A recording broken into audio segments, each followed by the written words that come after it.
Greetings everyone, and thanks for tuning in for this paranormal pit stop. Tonight, we'll be exploring a prominent and historic navigational aid located off of the southern tip of St. Simon's Island out of Georgia. Its tapered brick tower remains in operation and preserves its original third-order Fresnel lens, which is actually one of only 70 or so such lenses that remain in use across the United States. Rumored to harbor a range of chilling ghostly manifestations tied to its past. Are you sure you're ready to brave the history and hauntings of the St. Simon's Island Lighthouse Museum?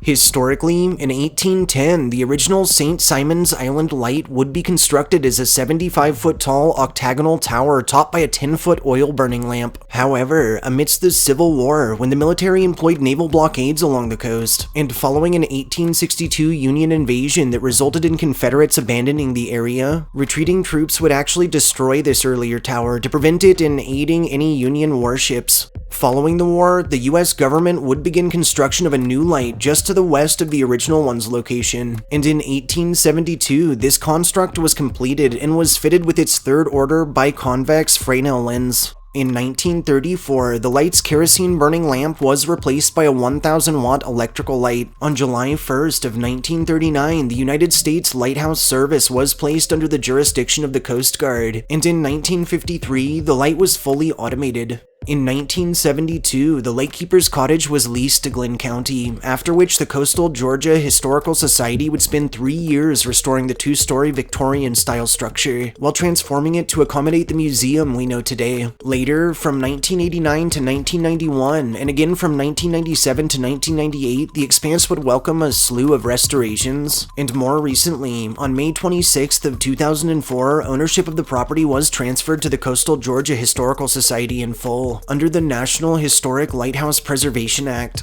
More recently, in 2010, the St. Simon's Island Light underwent a series of major renovations, and was closed to the public for a short time while it was sandblasted and repainted, with a temporary spotlight attached to the galley through the process in order to continue guiding ships onto the Sound. In the present, this weathered lighthouse remains open and in operation, guiding ships onto the St. Simon's Sound while offering touring options, its museum, and a 129-step climb that rewards those who make it to the top with an absolutely breathtaking view of the surrounding coastlines. Chillingly, the St. Simon's Island Lighthouse and its associated grounds have long played host to a range of local legends and tales of encounters with the unknown, and those frequenting its bounds have reported extreme cold patches felt through the heat of summer, orbs and spook lights both captured in photography and also visible to the naked eye, encounters with shadowy manifestations, and the constant feelings of being watched, of being followed, or even of being tapped or touched by someone or something unseen.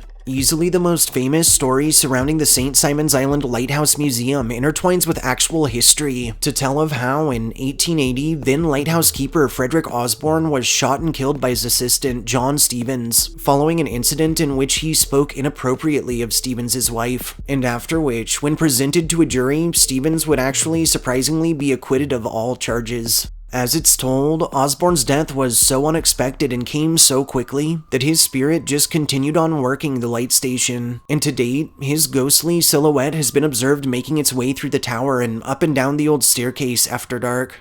Notably, many believe the specter of Osborne doesn't know he's a ghost at all, and in one 1908 encounter, the wife of the acting lightkeeper was struggling with operating a mechanism while her husband was out, and in desperation, called out to Osborne's ghost instead. It's documented that she then promptly fainted when Osborne's silent and stern form walked confidently from around the corner, and that when she came to, the mechanism she was struggling with was fully engaged and working properly again. Thanks for joining us for this paranormal pit stop. If you enjoyed hearing our histories and ghost stories, subscribe to our channel, like this upload, and share us with anyone you feel could use a good scare. We'll catch you all next time.